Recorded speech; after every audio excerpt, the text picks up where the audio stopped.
한번 활짝 피어납니다. 나의 두 번째 일자리. 당신의 전성기 오늘 4부. 다시 한번 활짝 피어납니다. 나의 두 번째 일자리. 앞서 말씀드린 것처럼 윤석천 경제평론가 자리 함께 하셨습니다. 안녕하세요. 예, 안녕하세요. 윤석천입니다. 네, 반갑습니다. 예, 반갑습니다. 네, 예. 오시는 길에 비는 안 맞으셨어요? 아, 차를 가지고 왔습니다. 지하 주차장으로 싹 들어오시더라고요. 네.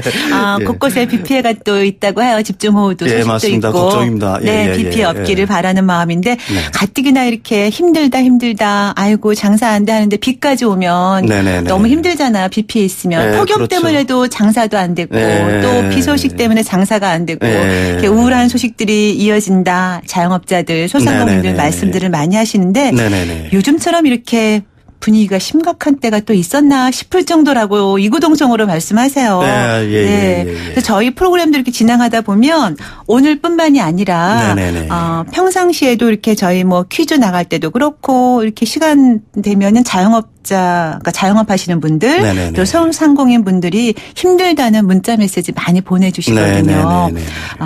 그 가운데 1884님께서도 지난번에 문자를 주셨는데 분식집 8년 만에 권리금 포기하고 가게 닫았어요. 지금은 다른 데 취직해서 다니고 있습니다. 이러셨는데 이 권리금까지 포기할 때 그 심정이 어떻겠어요. 그렇죠? 그렇죠. 네. 그래도 뭐 취직을 해서 어디 다니신다고 하니까 그나마 다행인 건데요. 또 5022번 청취자분께서도 사연을 보내주셨는데 자영업한 지 20년 되는데 매년 매출이 줄어드네요. 특히 7, 8년 전부터 급속히 줄어들고 있습니다. 이럴 때 정말 속이 탄다. 이런 말 해야 될 것 같아요. 정말 이런 문자 참 많거든요. 이 밖에도 많이 보내주시고 계신데 이렇게 또 자영업하시는 분들, 하는 분도 있지만 창업하는 분들보다 폐업하는 분들이 더 많다고 하는데 실제로 그런 거야. 도대체 얼마나 심각한가요? 일단 우리나라가 왜 이렇게 자영업이 힘들까를 한번 생각을 해볼 필요는 있을 것 같아요. 네, 왜 그렇죠? 그런 사실은 우리나라가 고용시장이 왜곡이 돼 있기 때문에 그렇습니다. 다른 말로 하면은 좀 더 쉽게 설명하면 일자리가 없어요. 좋은 양질의 일자리가 사실은. 그래서 우리나라가 그 OECD 이 평균적으로 보면 한 우리나라 자영업자 비중이 한 27% 정도 되는데 사실은 뭐 멕시코라든지 그리스라든지 이탈리아 다음 정도로 많아요. 이게 일본보다는 몇 배, 미국보다도 몇 배 정도 자영업자 수가 많은 겁니다. 이렇게 얘기할 수가 있죠. 자영업자가 우리나라는 과포화 상태다라고 얘기할 수 있는 거예요. 거기에 대한 근본적인 원인은 뭐냐면은 양질의 일자리가 없는 거예요. 가령 뭐 40대, 50대에 중간에 퇴직한 분들도 마땅히 할 게 없습니다. 그렇죠. 100세 시대인데. 그게 고민거리예요. 그러니까 지금 한창 일해야 될 나이인데 사실은 그러니까 자영업자 시장으로 꾸준하게 밀려들고 있기 때문에 이렇게 자영업자들이 과당 경쟁이 되는 거죠. 어떻게 보다 보면. 그러다 보니까 힘든 거고요. 사실 창업하는 것보다 폐업하는 비율이 맞다는 건 팩트 체크 차원에서 얘기하는 건데 사실은 그거는 사실은 아니고요. 사실은 아닌데. 사실 요즘 그 정도로 좀 심각하다라는 얘기 때문에 나온 거군요. 요즘 자영업자 폐업률이 뭐 일부 언론에서 뭐 88% 정도 된다라고 얘기를 하면은 이렇게 얘기를 해요. 근데 이것도 사실은 아닙니다. 그래요? 왜 그러냐면은 폐업률이라는 거는 전체 자영업 중에서 문 닫는 가게를 얘기하는 거잖아요. 정확하게 말하면. 그렇죠. 그러기에 88%라고 하면 100만 개가 있다면 88만 개가 문을 닫는다는 얘기인데 사실은 이건 아니고요. 이게 정확하게 무슨 의미냐면은 신규 창업자 대비 폐업자 수를 말하는 거예요. 새롭게 가게 문을 여는 게 10개라고 하면은 그중에 8.8개, 즉 9개 정도는 문을 닫는다는 얘기고요. 사실 그것도 심각한 거죠. 사실은. 그것도 엄청나게 심각한 거죠. 또 이렇게 볼 수가 있습니다. 이게 88.8% 정도 된다고 하는데 이걸 좀 이게 그러니까 우리가 도소매하고 음식 수법을 갖다 4대 대표적인 그 자영업자라고 얘기를 해요. 이쪽이 88.8%라는 얘기입니다. 근데 자영업이라고 얘기하게 되면은 건설업에도 자영업이 있고요. 제조업에도 자영업이 있습니다. 건설업의 자영업자들은 어떤 분들을 자영업자라고 말씀하는 거냐면요. 중장비 운전하시는 분들 있잖아요. 기계 하나 갖고 포크레인이라든지 뭐 이런 거 갖고 하는 자동차 분들. 대여 뭐 이렇게 하는 그렇죠. 이 중장비 그 운전하면서 건설업 중에서 일하시는 분들이 대부분 다 자영업자분들이세요. 근데 요즘 건설 경기가 조금 뜸하지 않습니까? 그러니까 이분들이 일자리를 많이 잃고 있는 거고요. 또 제조업 분야도 마찬가지입니다. 그러니까 사실 전체적으로 놓고 보면은 개인 사업자, 자영업자 기준으로 놓고 보면은 그러니까 신규 창업 대비 폐업률이 한 72.2% 정도 되는 거고요. 네. 정확한 폐업률은 한 14% 정도 되는 거예요. 네. 얼추. 네. 근데 이게 지금에 한해서만 국한돼서 일어나는 일이 아니냐. 이렇게 묻는 분들도 많은데 지금 이제 문자 보내신 분은 많지 않습니까? 네, 네. 한 7, 8년 전부터 이렇게 어렵다고. 네, 그렇다고요. 사실은 2007년부터 이렇게 힘들어지기 시작한 겁니다. 네, 10년 넘게. 벌써 10년 된 문제예요. 그러니까 네. 이거는 어떻게 보게 되면은 굉장히 구조화된 문제다. 네. 그리고 이게 혈병건 구조화된 문제를 풀지 않으면은 자영업의 힘든 상황들은 상당 기간 지속될 수밖에 없다. 이렇게 네. 말씀드릴 수밖에 네. 없겠죠. 예. 구조화된 문제를 푼다는 게 상당히 어려운 거잖아요. 예, 그렇습니다. 어디서부터 그 뿌리를 찾아서 해야 될지 모르는데 그래서 그 이제 해결책을 막 찾다 보니까 요즘에 최근 이슈가 되고 있는 최저임금 얘기를 많이 하잖아요. 네, 그래서 그렇죠. 하나 방편으로 그게 발표가 됐는데 네네. 또 그게 논란이 되는 이유가 네네. 너무 또 많다. 이제 네. 많이 올랐다. 다른 물가 대비해서 뭐 이런 얘기를 해서 자영업이 그래서 가뜩이나 힘든데 자영업자들 더 힘들다. 네네네. 또 반면에는 또 반대 또 이야기도 있죠. 뭐 취업하거나 알바하는 쪽에서는 임금이 이렇게 올라야 된다 이런 얘기도 있지만 또 어디에 무게를 두고 어떤 관점으로 보느냐에 물론 따라 달라지겠지만 자영업자들은 정말 최저임금의 영향을 이렇게 빨리 받는 건가 하는 생각이 또 들어요. 이것도 사실은 아주 조심스럽게 들여다봐야 되는 문제예요. 그러니까 최저임금이 오른 지 이제 한 7, 8개월 정도 됐죠. 네. 그게 사실 지금 이걸 통계적으로 명확하게 분석한다는 거는 좀 무리가 있다는 걸 말씀드리고요. 네. 분명히 자영업자분들은 최저임금이 많이 올랐기 때문에 부정적인 영향을 받았을 겁니다. 네. 근데 통계를 보면 약간 다른 얘기를 하고 있어요. 우리나라 570만 명 정도가 자영업자입니다. 이 중에 개인 사업자, 그러니까 단독 자영업자죠. 혼자서 아니면 가족 도움을 받아서 하시는 분들이 70%예요. 가족들이 보통 많이 함께 하죠.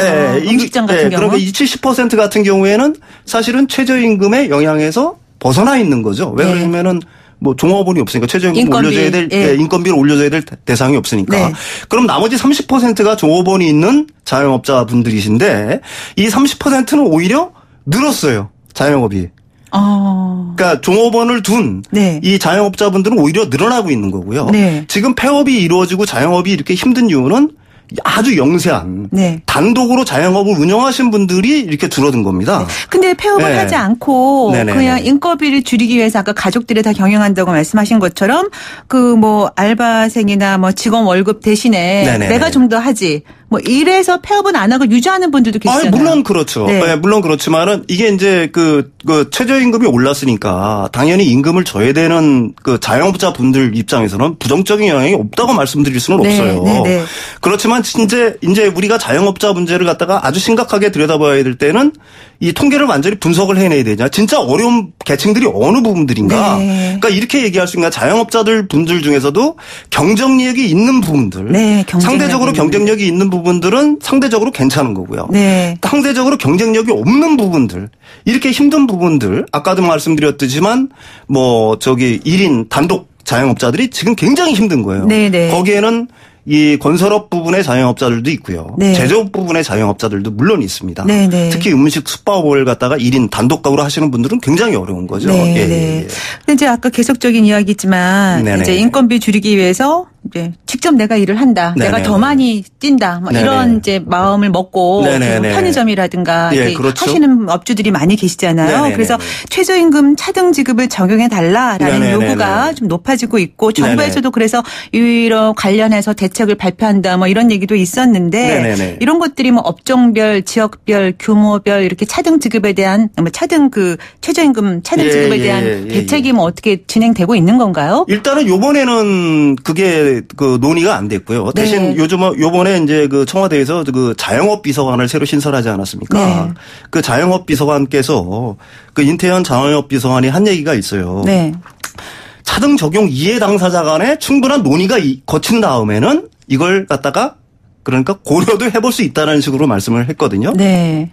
근데 이 차등 적용을 갖다가 해결하기 위해서는 몇 가지 문제가 일단 해결이 돼야 됩니다. 어떤 문제인가요? 가령 이런 식의 얘기가 될 수가 있겠죠. 똑같은 편의점을 운영을 해요.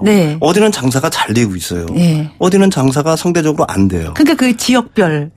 그런 거 아닌가요? 똑같은 업종이라고 하더라도. 네, 지역별로. 네. 똑같은 업종이라고 하더라도 네. 지역별에 의해서 이렇게 차이가 날 수도 있고 네. 같은 동네라도 어떤 쪽은 잘 되고 어떤 쪽은 안 되는 문제가 있을 수가 있지 않습니까? 네. 근데 최저임금을 일괄적으로 만약에 하향 조정을 했다라고 하게 되면은 상대적으로 득을 보는 쪽은 어디겠어요? 또 잘 되는 쪽이 더 득을 보는 거예요. 네. 그러니까 이런 어떤 여러 가지 문제들 그다음에 가령 종업원을 안 둔 사람들은 종업원을 안 둔 쪽에서는 또 상대적 박탈감을 느낄 거 아니에요. 자영업 그렇죠. 중에서. 네. 나는 내 인건비인데 내 인건비로 써가면서 하는데 네. 그러니까 이런 여러 가지 문제들을 갖다가 종합적으로 고려를 해야 될 거고요. 여기에는 또 수많은 이해 당사자들이 있기 때문에 네. 인태현 청와대 자영업 비서관의 말만 따라서 연구를 해봐야 될 거예요. 네. 그다음에 올해 이제 최저임금을 올렸으니까 네. 올해 말 정도나 내년 초가 되면 그 영향이 그게 네. 긍정적이든 부정적이든 정확하게 통계적으로 나올 거 아닙니까? 네. 그걸 갖다가 기반으로 삼아서 기초 연구를 한 다음에 이런 부분들도 반드시 고려를 해봐야 되겠죠. 네. 예. 지금 당장 결론을 짓거나 그럴 수는 없는 것 같아요. 예, 그렇죠. 말씀하신 것처럼. 그래서 이제 정부에서는 네네. 최저임금 차등 지급 대신에 5인 미만의 사업장에 종업원 1인당 주는 지원금을 늘리겠다. 이렇게 얘기를 했는데 이거는 어떤 내용이고 과연 이게 실효성이 있을지. 일단은 이런 식으로 지금도 주고는 있습니다. 일자리 네. 안정자금이라고 그러죠. 네. 30인 미만 사업장에 대해서 월급의 190만 원 미만의 노동자를 갖다가 고용하고 있는 사람들이 1인당 13만 원씩 지급을 하고 있거든요. 네. 이걸 5인 미만 사업장에 한해서 어려우니까 15만 원씩 주겠다는 얘기예요. 네. 그러니까 지금 이것도 이렇게 얘기할 수가 있습니다. 지금 일자리 고용 안정기금 자금을 갖다가 신청을 해가지고 지금 수혜를 보고 있는 분들은 상대적으로 더 많은 수혜를 볼 수가 있겠죠. 네. 그렇지만 문제는 일자리 안정자금을 신청할 수도 없는 다른 말로 얘기하면 단독으로 자영업을 하시는 분들한테는 그렇죠. 이게 실효성이 없다는 얘기가 될 수가 있겠죠. 그다음에 실제로 지금 자영업자들 중에서도 우리가 이제 아주 이런 식으로 도소매하고 음식 숙박업을 갖다가 거의 대표적인 거죠. 그걸 과잉 대표한다고 얘기를 하는데 네. 올해 이제 이번 달 저번 달에 고용 통계를 보게 되면 실제로 어려운 물론 이제 도소매 업종이라는 음식 숙박업도 어렵죠. 네. 근데 실제로 어려운 거는 아까도 말씀드렸듯이 건설업에 있는 근로자들. 네. 그러니까 건설업에 있는 근로자가 아니죠. 건설업에서 중장비 하나 가지고 네. 이제 건설업에서 일을 하시는 분들 같은 경우. 1인 사업자. 1인 사업자. 네. 그다음에 제조업 같은 경우. 제조업도 마찬가지죠. 네. 기계 수리를 갖다가 해준다고 하는 것도 1인 자영업자들이 네. 굉장히 많습니다. 이쪽도 많이 지금 폐업 형식으로 해가지고 일자리가 없어지고 있는 네. 거고요. 그다음에 대리기사분들. 네. 그다음에 개인 택시 하시는 분들도 생각보다 많아요. 네. 이분들은 1인 사업자이기 때문에 일자리 안정자금에 신청조차 못한다는 얘기입니다. 네. 그러니까 이분들에 대한 대책도 다른 쪽으로 가령 지금 이제 고용을 유지하고 있는 업체에 대한 지원도 중요하지만은 1인 단독 자영업자들, 네. 그러니까 아니면 가족끼리 하는 단독 자영업자들에 대한 지원 대책들도 네. 조금 더 강구해야 될 필요가 있다 이렇게 말씀드릴 수가 있겠죠. 정말 이런 얘기 들으면 어떨지 모르겠지만 말씀 듣다 보니까 네네네. 한참 예전에 어릴 때 했던 게임이 생각났어요. 두더지 네. 게임이라고 네네네. 하나 튀어나오면서 누르면 다른 거 또 하나 튀어나오고 네, 다른 거 누르면 또 하나 튀어나오는 그런 두더지 게임이 생각나서 한꺼번에 잠재우기가 참 쉽지 않은 게 아니라 너무너무 어려운 일이죠. 그렇지만 또 우리가 고민은 해야 되는 경우고요. 그렇죠. 네. 그 가운데 요즘에 고민거리 가운데 또 대책이라고 할까요? 가운데 하나로 나온 것이 요즘에 소상공인 또 자영업자 관련해서 신용카드 수수료 문제가 또 지적이 되고 있어요. 예. 요거는 어떻게 해결 방법이 나오고 있는지요? 일단은 자영업자 분들 중에서는 신용카드 수수료도 상당히 큰 문제라고 얘기할 수는 있습니다. 네. 이게 이제 사실은 근본적인 대책이 되려고 하게 되면 그게 부담스러워서 현금으로 하면 할인해주고 이런 얘기도 나오는 그렇죠. 거 아닐까요? 그러니까 이걸 갖다가 근본적으로 없애려고 하게 된다고 하면은 사실은 신용카드 의무적으로 받아야 된다. 의무수납제라고 하죠. 신용카드를 갖다 제시하면 무조건 받아야 되잖아요. 그게 법으로 정해져 있으니까 그렇죠. 사실 이 부분을 없애야 되는 거고요. 없애야 돼요. 그다음에 이런 식으로 얘기할 수가 있어요. 자영업자가 특정 신용카드를 안 받을 수도 있게 만들어줘야 됩니다. 그렇게 되면 신용카드 회사들까지 경쟁이 붙겠죠. 그러면 수수료가 자연적으로 시장에 의해서 내려가게 되는데 이 부분은 이제 원천적으로 왜 그러냐면 신용카드 사업자에 대한 어떤 경쟁력이라든지 이런 부분에 이제 있기 때문에 사실은 먼 나라 얘기고요. 지금 먼 나라 얘기를 하니까. 사실 그 부분이 치유되지 않으면 이 신용카드 수수료 문제는 계속될 수밖에 없겠죠. 근데 이제 또 한 가지는 이번에 정부에서 제시한 게 이제 제로페이죠. 네, 제로페이. 일종의 직불카드 개념의 제로페이고요. 이게 모든 소상공인이 다 이게 적용할 수 있을지 이 부분에 대해서도. 그러니까 지금 연매출 5억까지죠. 네.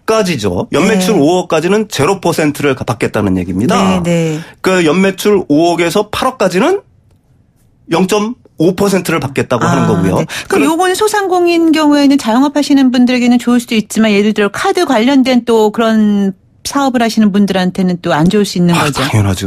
네. 만약에 지금 이거 제로페이가 만약에 활성화된다라고 하게 되면은 지금 신용카드 사업자라든지 밴 사업자라고 그러죠. 밴 사업자. 예, 신용카드 수수료를 갖다가 신용카드사하고 이거를 갖다 연결해주면서 중간에 수수료 먹는 이거 밴 사업자라고 얘기를 합니다. 밴 사업자라고 하는데 이분들은 상대적으로 또 타격을 받을 수밖에 없겠죠. 네. 어쨌든 근데 이제 제로페이가 활성화가 될 수 있을지 없을지는 사실 약간 의문부호가 있습니다. 왜 그러냐면은 신용카드는 외상이잖아요. 그렇죠. 내가 돈이 없어도 신용카드로 살 수가 있잖아요. 네네. 그런 측면이 있는 거고 신용카드를 사용하면 사용할수록 소비자 입장에서는 가령 뭐 거기에 그 일종의 무슨 혜택들이 좀 있지 않습니까? 가령 포인트도 좀 쌓이고 뭐 등등등. 근데 이제 제로페이 같은 경우에는 사실은 직불 카드 개념이니까 내가 돈을 있어야지만 쓸 수 있는 개념이잖아요. 그다음에 그걸 사용함으로써 나한테 어떤 특정한 혜택이 돌아오는 거냐. 사실은 그건 정해진 바가 없거든요. 따라서 이 제로페이를 갖다가 활성화시키기 위해서는 이 활성화 대책이 무엇보다 필요합니다. 소비자들이 신용카드 대신에 이 제로페이를 쓸 수 있게끔 만들어주는 다른 어떤 장치들이 필요하다는 얘기죠. 그래서 뭐 정부에서는 일종의 거기다 교통카드 기능도 넣고 뭐 여러 가지 기능들을 갖다 생각을 하고 있다는 얘기가 있는데 지금 이제 제로페이를 갖다가 활성화시키려고 하면 결국은 신용카드 수준의 신용카드를 쓸 때만큼 혜택을 소비자한테 주지 않으면은 과연 이 제로페이가 많이 쓰일 수 있겠냐는 거는 약간의 의문사항이 있는 거고요. 어쨌든 제로페이가 활성화가 되게 되면은 지금 뭐 영세사업자 같은 경우 신용카드 수수율이 0.8%고 영세사업자라고 그러면 연매출 3억까지입니다. 그러니까 3억까지에서 5억까지를 사업자라고 하거든요. 그쪽은 한 1.3% 정도 돼요. 그러니까 이쪽 부분들의 수수료가 줄어드니까 제로페이가 되면은 자영업자들 입장에서는 굉장히 좋은 활성화만 된다라고 하게 되면은 좋은 어떤 방안은 될 수가 있겠죠. 아무쪼록 뭐 이렇게 경제 관련해서 이렇게 대책들이 나온다고 하면 굉장히 민감한데 그 민감한 거를 떠나서 이제 아까 말씀하신 것처럼 또 동전의 양면처럼 양쪽 다 효율성을 좋게 하기가 쉽지 않기 때문에 우리가 단번에 결정되는 것보다는 좀 아까 말씀하신 것처럼 고민을 좀 더 많이 해보고 또 좀 기다려봐야 하는 것도 필요한 것 같아요. 그래서 노래 한 곡 듣고 이어갈까 합니다. 한희정의 내일 노래 듣고 옵니다. 당신의 전성기 오늘 4부 다시 한번 활짝 피어납니다. 나의 두 번째 일자리. 오늘은 윤석천 경제평론가와 함께 자영업자 그리고 소상공인 관련한 정부의 발표 대책과 함께 이야기를 좀 나눠보고 있습니다. 문자도 많이 오고 있는데요. 요즘에 뭐 자영업 힘들다. 그 힘들다를 떠나서 빚 없는 사람이 얼마나 될까 싶어요. 또 최근에는 뉴스에서 보니까 직장인보다 자영업 하시는 분들이 그 부채가 3배 이상이 된다. 그래서 정말 그냥 쉬운 말로 괜히 나왔어. 그냥 그 직장에 그냥 붙어 있을 걸. 젖은 낙엽처럼 그냥 쭉 붙어 있을 걸. 뭐 이렇게 얘기하시는 분들도 많이 계시더라고요. 자영업 하시는 분들 가운데. 그래서 이번 대책에 소상공인 시장 진흥 기금을 확대한다. 뭐 이런 내용도 있는데 신용 등급과 관련해서 이것도 또 얘기거리가 되고 있더라고요. 뭐 지금 말씀하신 그 진흥 기금뿐만이 아니라 지역 신보에서 보증금 같은 것들도 대폭 늘렸죠. 신보에서 이제 보증해 주는 거, 그 자영업자들 대출에 대해서 보증을 해 주는 그 보증 여력도 상당히 늘렸는데요. 그런데 이런 정책들의 한계가 있습니다. 왜 그러냐면 이건 역시 퇴출이란 얘기예요. 퇴출. 그렇지 않아도 자영업자들 빚이 많은데. 빚을 더 가져가라. 빚을 더 가져가서 빚으로 뿌려나가라는 얘기는 어떻게 보게 되면 폭탄을 그냥 시합 폭탄을 갖다 연장하는 수준밖에 안 된다는 얘기입니다. 그렇게 볼 수도 있겠네요. 또 한 가지 문제가 있어요. 사실은 이 지금 그 정책 자금들이라고 얘기하죠. 이것들이 주로 이제 집중되는 부분들이 신용 등급이 좋은 분들한테 좀 집중되는 경향이 있어요. 그러니까요. 1에서 한 3등급 정도. 통계를 내보면 그렇습니다. 그리고 나머지 4등급 이하 분들은 사실은 이 정책 자금에도 접근하는데 일종의 좀 한계가 있다라고 얘기할 수가 있죠. 그러니까 이제 자영업자분들이 뭐 실제로 이제 이 동네 나가도 보면 길거리에 뭐 일수, 뭐 아줌마 일수, 할머니 일수 그래가지고 뭐 엄청 뿌려져 있지 않습니까? 제가 몇 주 전에 지하철을 탔는데요. 거기에 뭐 명함이 꽂혀져 있더라고요. 그런데 돈 잘 벌게 해드립니다. 네. 전화 주세요. 네. 이런 명함이 있더라고요. 그러니까요. 지금 그래서 자영업자들의 위기라는 게 네. 사실은 지금 빚을 안고 있기도 하고 그런데 지금 정책 자금들 갖다가 주는 것 자체는 뭐 그거는 어떻게 보게 되면 지금 있는 기존의 빚을 갖다가 약간 낮은 금리로 낮춰주는 뭐 대안대출 같은 경우는 약간 의미가 있을 수가 있는데 자금이 절실히 필요한 분들에게는 그렇죠. 또 유용할 수도 있겠죠. 예. 근데 문제는 이것도 어떻게 보게 되면 근본적인 대책은 아니다라고 얘기할 수가 있는 거죠. 그 신용 등급이 낮은 그 자영업자나 소상공인들은 어떻게 도움을 받아야 될까요? 사실은 이 부분이 이제 어떻게 보게 되면 뭐 꿀팁이라고는 꿀팁인데요. 네. 사실은 방법은 분명히 있습니다. 네. 왜 그러냐면 지방자치자체에서 영세 자영업자들한테 대출들을 좀 해줘요. 보조들을 네. 좀 해주고요. 네. 근데 이 부분들을 갖다 잘 말을 대부분 모르시는 몰라요. 거고요. 네. 또 한 가지가 있습니다. 서민금융진흥원에서 하는 서민금융진흥센터라고 있습니다. 네. 각 지역마다 있어요. 서민금융지역센터. 이쪽을 가시면은 채무 조정부터 시작을 해가지고 네. 아니면은 뭐 대환 대출이라든지 아니면 어떤 긴급한 어떤 급전들을 갖다 빌릴 수 있는 길들이 있으니까요. 네. 사실은 이런 분들을 갖다가 자영업하시는 분들은 이제 사실은 열심히 가게일 활동하시는 이런 부분들을 잘 모르세요. 네. 네. 그러니까 뭐 급한 대로 사채 빌려야지 이런 생각 말고요. 네. 일단은 지자체를 찾아가시거나 아니면은 서민금융진흥센터라고 있습니다. 네. 거기 가서 상담을 한 번씩들 해보세요. 네. 그러면 제가 알고 있기로는 그래도 한 절반 정도는 분명히 소기의 성과를 거둘 수가 있으니까요. 그렇군요. 이런 부분들을 좀 적극적으로 발품을 팔아서 네. 이용할 수 있어야 된다고 저는 봅니다. 네. 오늘 아주 중요한 유용한 팁인 것 같습니다. 왜냐하면 너무 이제 이렇게 돈에 쪼들리고 빚이 많고 그러다 보면 신용등급 낮으면 또 자격지심에 소심해지고 맞습니다. 은행 문턱은 높고 그러다 제2금융권 찾다 보면 이자 너무 높아지고 그러면 지자체나 또 그렇죠. 지자체 각 지역에 있는 단체 찾아가거나 서민금융지역센터에 연결해서 서민금융진흥센터라고 지역별로 있어요. 진흥원에서 운영하는 인터넷에서 서민금융진흥원이라고 찾아보면은 해당 지역에 센터들이 다 있습니다. 네. 이쪽을 찾아가서 상담을 해보시는 게 제가 생각하기에는 가장 좋은 방법이에요. 네. 예. 오늘 아마 이 부분에 대해서 꿀팁이 된 것 같습니다. 네네네. 자, 시간이 이제 거의 좀 다 돼가는데 네네네. 아직 뭐 대책들이 많이 나오고 있지만 좀 더 지켜봐야 되고 또 조정해야 될 부분도 분명 많다고 말씀하셨는데요. 요런 것만은 우리가 소상공인들 자영업자들이 꼭 챙기면 참 좋을 텐데 하는 걸 마지막으로 좀 정리를 해 주신다면요. 이 부분도 역시 아직도 잘 모르시는 분들이 있는데 종업원을 두셨다면 반드시 일자리 안정자금을 갖다 신청을 하셔야 됩니다. 네. 그러면 1인당 아까도 말씀 5인 미만은 15만 원까지 되고요. 네. 그게 안 하는 이유는 사회보험의 부담 때문에 그러는데 사회보험도 두루누리 사회보험이라고 그래가지고 지원을 해줘요 정부에서. 그러니까 이 부분도 역시 각 지역의 고용센터 가서 상담을 해보셔야 될 것 같고요. 그다음에 이제 또 한 가지가 이번에 이제 대책 중에 나온 거는 이제 부가세 납부 면제 기준이죠. 부가세를 안 내도 되는 게 기존에는 매출액 2,400만 원이었는데 3,000만 원까지 연장을 해주기로 했고요. 또 편의점 같은 경우에서는 뭐 이것도 대부분 다 알고 있을 거예요. 종량제 봉투 있잖아. 팔면은 대부분 지금 현 수수료 5.8% 한 9% 정도까지 높였고요. 그다음에 또 하나 폐업 자영업자분들 안 되셨지만 구직활동 촉진 수당이라는 걸가 나옵니다. 월 30만 원씩. 이게 3개월간 나오니까요.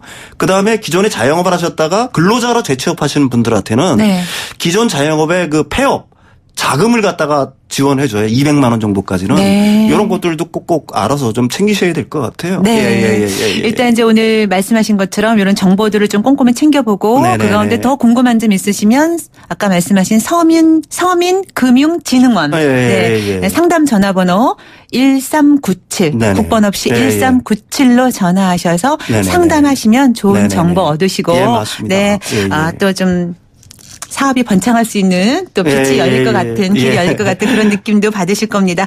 자, 오늘 이렇게 해서 일자리 관련 또 자영업자 소상공인 관련 이야기 나눴는데요. 좋은 말씀 정말 잘 들었습니다. 감사합니다. 감사합니다. 네, 윤석천 경제평론가와 이야기 나눠봤습니다. 당신의 전성기 오늘 마칠 시간 다 됐습니다. 오늘 끝곡은요. 저희가 준비한 곡 대신에 지금 밖에 스튜디오 밖 창문을 바라보니까 비가 엄청 쏟아지고 있어요. 그래서 지금 급하게 준비한 노래입니다. 에픽하이의 우산, 윤하가 피처링했죠. 끝곡으로 띄우면서 마무리 인사드리고 물러갑니다. 내일 아침 다시 올게요. 김명숙입니다. 여러분, 오늘이 가장 젊은 날입니다. 내 발목에 고이고